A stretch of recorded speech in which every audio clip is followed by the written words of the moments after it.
Well, now to continue a story, very much the story of the week, and a story that many of you are interested in and have shown great interest in, the issue of working from home, which was all the go during COVID because you couldn't go to the office.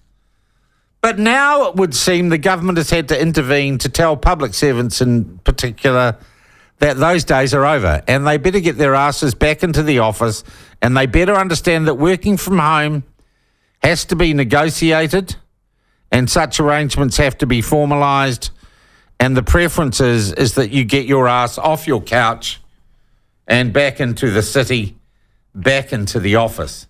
That has prompted quite some debate.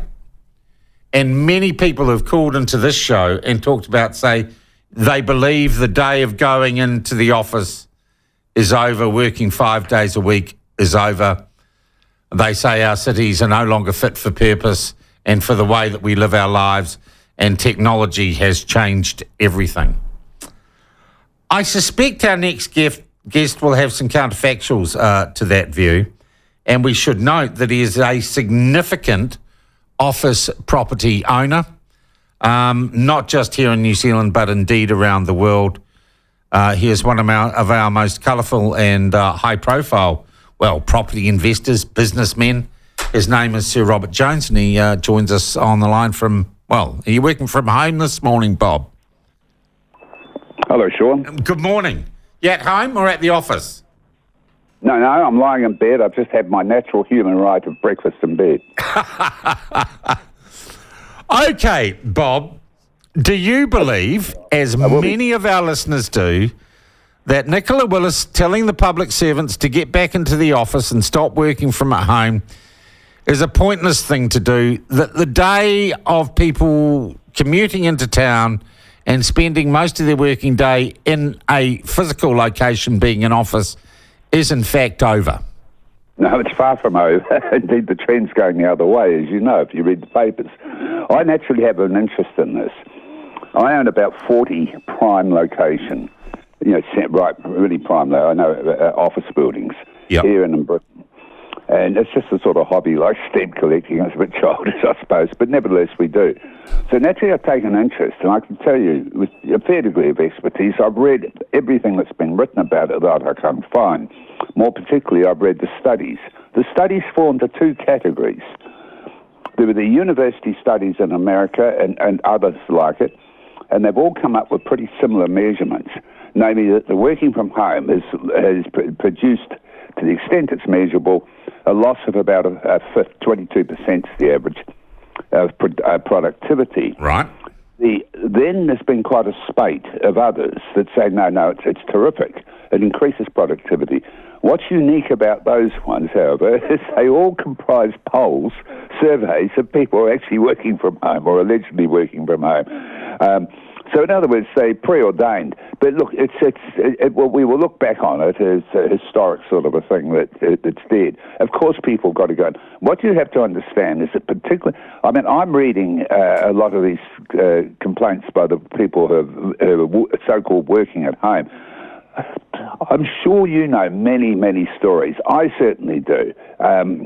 So many anecdotes that we can tell of people, usually in the public service, at home building their bloody new deck. Mowing the lawn seems to be a very, very popular thing you can do while you're working from home, is mowing the lawns and walking the dog. A lot of dog walking getting done. Of course, and look at the one that was exposed earlier this year with all that carry-on about Wellington Water's problems.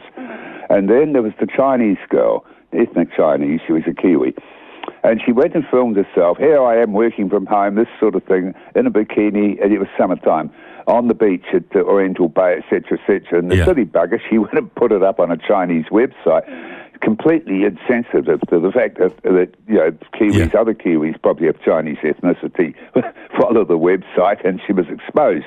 But I hear so many incidents about people that, etc. They're all in the public service, I have to say, but it's nonsense.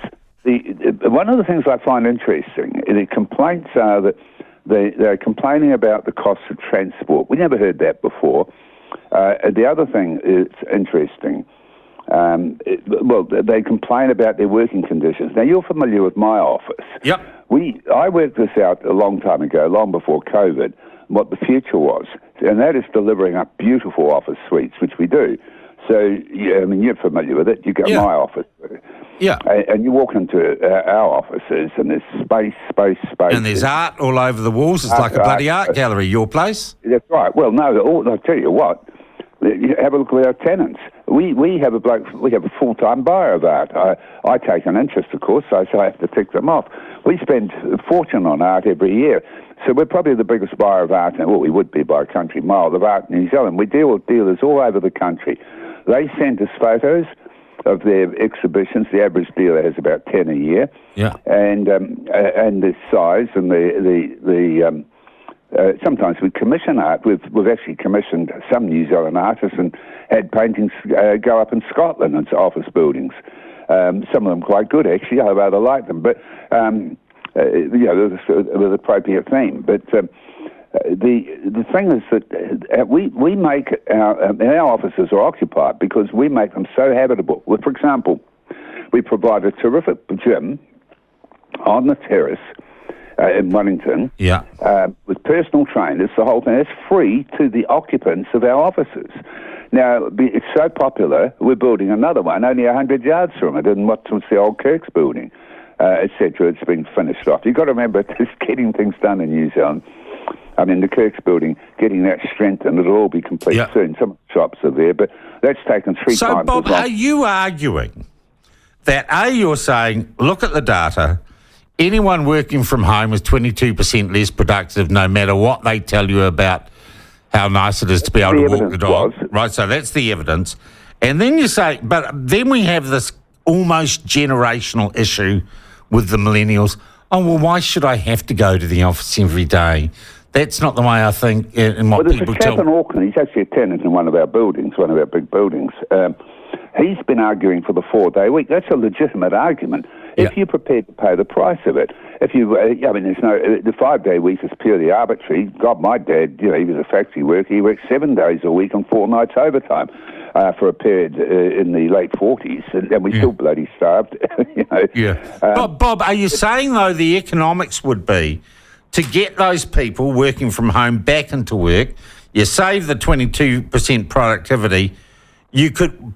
Part of what you could do with the increased return from getting rid of the 22% lost productivity is you can invest in making the place those people need to work in more appealing and a nicer place to come to work at every day. And Sean, we hear constantly them saying, I don't even have a desk and it's first in, that's madness. Make their working conditions, not to bloody get into it, just it should do it anyway. I've always done that. I've had we shift our offices around our buildings, but for 60 years I've had offices, and they've always been a sheer delight to go to. Otherwise, why bother? And of course you should. All offices should. All workplaces should. Now, even factories, you can do things with them to make it nicer. I mean, I've worked out I've owned probably over 1,000 factories, believe it or not. That's another story. And we did very, very well in Australia with what I nicknamed, we didn't literally do this, my chandelier policy in the 70s. We're buying industrial buildings that were so those days they'd have a small amount of office in it was just part of the factory that was measured off. So we started buying them and putting lovely offices in with the people who were going to make the decision about the building were going to sit, and they were leased up straight away. But look, that should be with everyone's working conditions. Now, everybody should have the most attractive they possibly can. Now, there are certain jobs that, you can't do much about it, I guess, if you're digging up the road and that, but the digging up the road... But for public servants, Bob, you build them a nice office, and then some WANKER and the media is going to go, oh, look at the luxury that the government workers have. Isn't that a bit profligate? Not necessarily luxury. It's a bit more than that. I can remember persuading a chap called Eddie Cornish to adopt this approach. He started a computer company. He was one of the first public computer companies, and he's been dead many years, hell of a nice bloke. And he couldn't get the workers to go home. He built them. I said, look, you're doing it all wrong. It was in one of our buildings. He was always open to suggestions. He complained about, the working staff and keeping them in that. I said, give them their own offices. You go into our offices, they've all got their own offices. There's dignity in that.